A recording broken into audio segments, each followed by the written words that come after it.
Baik, saya Lambuk Syaloho. Perbedaan nilai bisnis digital dan konvensional.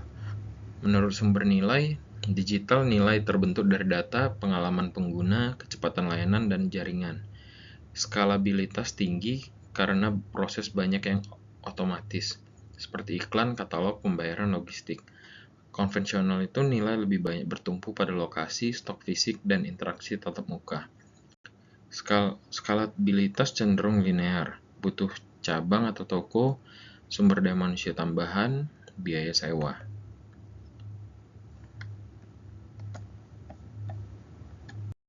Menurut biaya dan pendapatan, digital itu biaya dominan. Pemasaran digital, biaya platform, komisi, fulfillment, logistik, konten. Pendapatan dapat dipicu dengan traffic, lalu konversi, lalu repeat order. Untuk konvensional itu biaya dominan. Biaya dominan seperti sewa tempat, display, tenaga penjual, inventory holding. Pendapatan lebih dipengaruhi oleh lokasi dan arus pengunjung. Untuk akses pasar dan segmentasinya, digital pasar luas lintas wilayah memungkinkan strategi micro segmentation berdasarkan perilaku dan minat. Untuk konvensional, pasar lebih lokal, segmentasi lebih berbasis demografi area. Pengukuran kinerja. Digital kinerja terukur melalui metrik impression, CTR, conversion rate, AOV, CAC, ROAS, repeat rate, refund rate. Untuk konvensional, pengukuran lebih terbatas, penjualan harian, traffic toko, stok, margin. Lebih sulit melacak perilaku detail.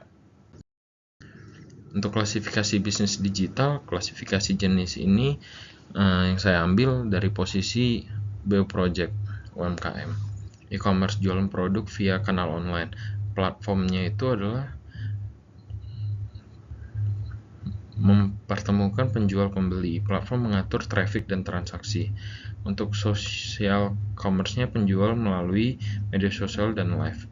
Subscription atau membership pendapatan berulang. On-demand service, layanan cepat sesuai permintaan.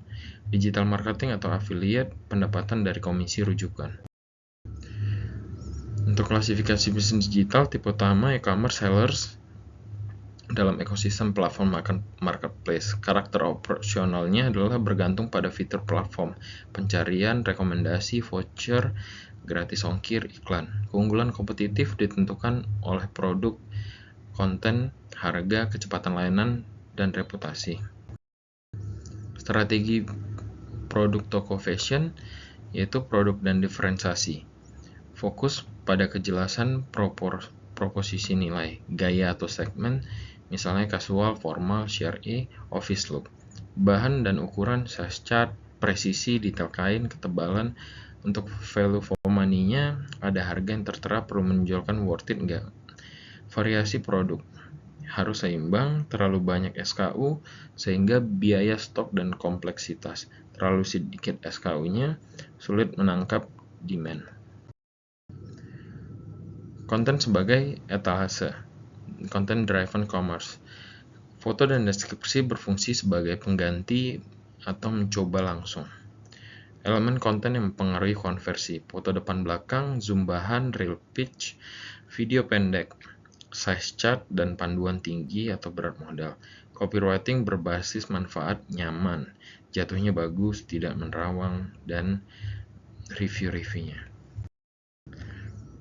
Strategi produk toko fashion, pricing, dan promo sebagai instrumen kompetisi. Marketplace cenderung price kompetitif, sehingga strategi yang lebih aman itu adalah bundling, voucher minimum belanja, flash sale terbatas SKU, gratis ongkir bertingkat. Penting untuk menjaga margin. Promo itu harus dihitung terhadap komisi platform, ongkir subsidi, biaya iklan, dan returnya.